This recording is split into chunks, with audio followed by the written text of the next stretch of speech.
वो पिता जिसने हमें जन्म दिया है वो हमें दुखी नहीं देख सकते, तो जिसने सारी सृष्टि को जन्म दिया है वो हमें दुखी कैसे देख सकते हैं। नमस्कार दोस्तों, मैं हूं अनुज शर्मा। आज जो किस्सा सुनाने जा रहा हूं, ये किस्सा है शिल्पा गौतम का, जो लखनऊ की रहने वाली।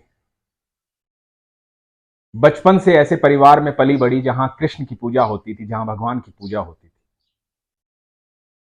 माहौल कृष्ण का था। शिल्पा बताती हैं कि उनकी मां जो है वो ठाकुर जी को राखी बांधती थी।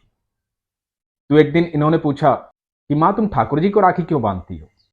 मां ने कहा कि मैं ठाकुर जी को अपना भाई मानती हूं, इसलिए राखी बांधती हूं। शिल्पा को यह बात बड़ी अच्छी लगी। वो भी भगवान को प्यार करती थी, कृष्ण को प्यार करती थी। धीरे धीरे बड़ी हुई, उनकी शादी हुई। शादी हुई लखनऊ में। पहले वो कानपुर में रहते थे, फिर लखनऊ में शादी हो गई। शिल्पा के मम्मी पापा भी जो है वो लखनऊ में आकर के शिफ्ट हो गए। शादी हुई धीरेन्द्र जी से। धीरेन्द्र जी जो है वो प्रॉपर्टी का काम करते हैं। वो भी भगवान के अनन्य भक्त, कृष्ण के अनन्य भक्त, कृष्ण को ही सब कुछ मानते हैं। बड़ा अच्छा परिवार मिला। लगभग 1.5 साल पहले वो बताती हैं कि उनके जीवन में बड़ा बदलाव आया। वो भगवान को याद हमेशा करती हैं, लेकिन नियमित रूप से पूजा पाठ नहीं करती हैं। कभी समय लगता है तो कर लेती हैं, कभी नहीं लगता तो नहीं करती। दोस्तों, मैं बता दूं कि भगवान को स्मरण करना ही उसकी पूजा है। अपना कर्म ईमानदारी से करना ही उसकी पूजा है। आप यदि मंदिर नहीं जा पाते हैं, यदि आप सुबह शाम उनकी पूजा नहीं कर पाते हैं, तो आप अपने कर्म को समर्पित कीजिए। उन्हें याद रखिए हर पल में। अपने कर्म को उनको समर्पित कीजिए, यही उनकी पूजा है। तो शिल्पा भी इसी तरह की भक्त, भगवान को हर पल याद करने वाली, हर पल धन्यवाद करने वाली। तो 1.5 साल पहले हुआ यूं कि जन्माष्टमी के बाद छठी होती है। इनका बताना है कि वहां इनके पड़ोस में, मोहल्ले में, मंदिरों में छठी बहुत धूमधाम से मनाई जाती है। तो उस दिन इन्होंने अपने पति को कहा कि मैं मां के घर जा रही हूं। मां का घर जो है वो 8-10 किलोमीटर दूर है। तो आज मैं मां के घर रुकूंगी, बच्चों के साथ वहां जा रही हूं। इनके 2 बच्चे हैं, शौर्य और वरदान। तो पति ने कहा कि ठीक है, शाम को समय से आ जाना, क्योंकि खाना साथ खाएंगे हम। और कृष्ण जन्माष्टमी के बाद छठी के दिन ये अपने बच्चों को लेकर अपनी मां के घर चली गई। पूरा दिन मां के घर रही। बच्चों ने खूब मस्ती की नानी के घर, और शिल्पा ने भी मां के घर अपना अच्छा समय बिताया। मां के साथ बेटी हमेशा खुश रहती है। शाम होने वाली थी, तो मां ने कहा कि बेटा, खाना यहीं से बना के ले जाना, और मैं तो कहती हूं यहां रुक जा, दामाद जी यहीं खाना खा लेंगे। तो शिल्पा ने कहा नहीं मां, घर जाके खाना खाएंगे, हमें साथ में खाना खाना है। आज सुबह उन्होंने बोला था कि जल्दी से आ जाना, खाना एक साथ खाएंगे। 6:30 बजे शिल्पा ने अपने पति को फोन किया। धीरेन्द्र जी ने बोला कि मैं व्यस्त हूं थोड़ा सा, तो मैं ड्राइवर भेज देता हूं, गाड़ी से तुम आ जाओ घर। थोड़ी सी नाराज हो गई शिल्पा। 8:30 बजे गाड़ी घर पहुंची। ड्राइवर लेने पहुंचा। ये गाड़ी में बैठी, थोड़ा गुस्से में थी, थोड़ा नाराज थी कि एक तो गाड़ी इतना लेट भेजी, खाना यहां भी नहीं बनाया, बच्चों ने खाना खा लिया, अब जा करके वहां खाना बनाऊंगी इतना लेट। घर पहुंची। घर जाके पति से बोला, बताओ क्या खाना है, बना देती है। तो पति ने कहा कि खाना मैं अपने दोस्तों के साथ खा आया हूं। और ज्यादा गुस्सा आया, नाराजगी बढ़ गई। ना तो इसने अपनी मां के घर खाना बनाया, और यहां आई तो पति पहले से खाना खा के आए। बच्चों ने नानी के घर खाना खा ही लिया था। तो थोड़ी देर बाद बच्चों को सुला दिया, और इनका आपस में थोड़ा सा झगड़ा हुआ, जो पति पत्नी की नोकझोंक होती है। मैं आपका इंतजार करती रही कि शाम को खाना साथ खाएंगे, और आप बाहर खाकर आ गए।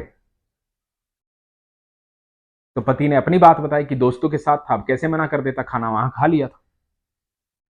नोक झोंक में जो है पति भी जाकर के सो गए। नाराजगी बनी रही। अब शिल्पा को नींद नहीं आ रही है। शिल्पा नाराज है, गुस्से में है। गुस्सा भी जायज है, नाराजगी भी जायज है, और पति की बात भी अपनी जगह सही है। कई बार ऐसी स्थिति में पति फंस जाते हैं कि बाहर जाकर के दोस्तों के साथ खाना भी खाना पड़ सकता है, मीटिंग में लेट भी हो सकते हैं। अब बाहर की स्थिति तो वही अच्छे से जानते हैं। तो खैर, ऐसी नोक झोंक चलती रहती है, ऐसी नोक झोंक हुई, लेकिन उस दिन शिल्पा थोड़ी ज्यादा नाराज हो गई। नाराज इसलिए हो गई कि मां ने कहा था बेटा यहां खाना खा ले, खाना बना ले, वहां भी खाना नहीं खाया, मां की बात भी नहीं मानी, और यहां आई तो पति पहले से खा के आए। ये सोच रही थी दूर मंदिर से, कहीं से उनके मोहल्ले में छठी मनाई जा रही थी, जन्माष्टमी की, और वहां से भजन कीर्तन की आवाजें आ रही थी। इसका ध्यान उधर गया। शिल्पा ने ठाकुर जी को अपनी शिकायत कर दी, गुस्से में थी। बोले कि देखिए ठाकुर जी, ऐसी क्या किस्मत है मेरी, मां के घर भी खाना नहीं खाया है, यहां आए तो पति ने खाना खा लिया था और वो सो भी गए। मेरी जरा सी भी चिंता नहीं है, मैं भूखी बैठी हूं, मैंने तो ना वहां खाया ना यहां खाया, और मेरी चिंता किसी को भी नहीं होती। मैं क्या सिर्फ काम करने के लिए यहां पे हूं? नाराजगी जायज थी। तो शिल्पा इस तरह से नाराज थी, थोड़ी दुखी थी, थोड़ी गुस्से में थी। 10:30 बज गए, इसको नींद नहीं आई। जब नींद नहीं आई तो बैठी रही, वो भजन सुनने लगी जो दूर से आ रहे थे। इतने में दरवाजे पर दस्तक हुई। दरवाजे पर दस्तक हुई तो ये सोची कि इतनी रात गए कौन आया। जाकर दरवाजा खोला तो पड़ोस का एक बच्चा अतुल सामने खड़ा था। उसके हाथ में पूरी और भाजी थी। उसने कहा चाची, कान्हा जी की छठी में गया था, वहां भंडारे से प्रसाद लाया हूं, मेरे घर पर सब सो गए हैं, आप इसे खा लो, मुझे लगा आप जाग रही होंगी, तो आप इसे खा लो, सुबह तक खराब हो जाए। और ये कह के अतुल चला गया। और शिल्पा गौतम जो है वहां स्तब्ध खड़ी रही, पूरी भाजी को देखती रही और आंखों में आंसू, और भगवान से बोलती हैं कि मुझे लगता था कि सिर्फ हम बोलते हैं और तू सुनता नहीं, पर क्या तू इतनी छोटी छोटी चीजें भी देखता है? क्या तुझे यह भी पता था कि मैं भूखी हूं? क्या जिस चीज का इस दुनिया में किसी को एहसास नहीं है, उसका एहसास तुझे होता है? हे कृष्ण, मुझे माफ करना। मैं तो सोचती थी सिर्फ मैं बोलती हूं, तू सुनता नहीं। उस दिन अतुल के रूप में उन्होंने भगवान को देखा, कृष्ण को देखा। कृष्ण कभी भी किसी के भी जरिए आपके पास पहुंच सकते हैं।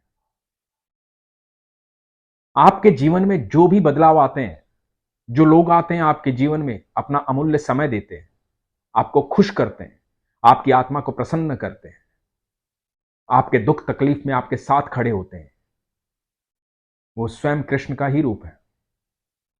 भगवान उनके अंदर वो भावना उत्पन्न करते हैं कि वो आपकी मदद करें। तो इसलिए हमेशा लोगों का सम्मान करो, हर एक के भीतर कृष्ण को देखो, और विश्वास रखो आपकी छोटी से छोटी बात भगवान सुनते हैं। आपकी हर बात भगवान सुनते हैं। यदि आपके जीवन में ऐसा हो रहा है कि देर हो रही है, आपके कार्य नहीं हो रहे हैं, तो विश्वास रखिए अभी उनका समय नहीं आया है। जब हो जाएंगे तो आप खुद भगवान का धन्यवाद करेंगे कि भगवान अच्छा हुआ ये देरी से हुए, पहले हो जाते तो शायद इतने अच्छे से ना होते। आप बाद में धन्यवाद करेंगे। जो हो रहा है वो अच्छा हो रहा है, जो हुआ था वो भी अच्छा हुआ था, और जो होगा वो भी अच्छा होगा, ये भगवान श्री कृष्ण ने कहा है। विश्वास रखिए, ख्याल रखिए, अपने विश्वास को मजबूत रखिए। हरे कृष्ण।